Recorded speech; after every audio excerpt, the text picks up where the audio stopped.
Поволните климатски и почвени услови на времената подготовка на површините за сеидба, примената на потребните агротехнички мерки како и квалитетниот семенски материјал за сеидба, придонесоа есенската сеидба во Кочанско годинава да биде реализирана на 100% од планираните површини.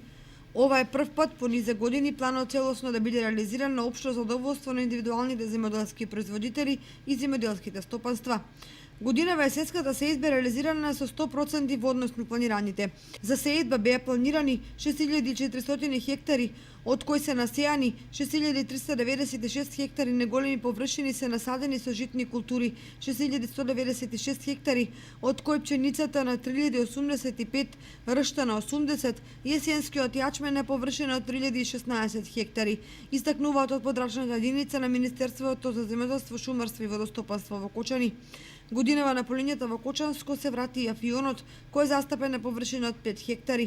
До целосна реализација на планот за есенската сеидба, истакнуваат од подрачната единица во Кочани, предонеси и невремената жетва на оризот и обработката на површините на која е засаден есенскиот јачмен.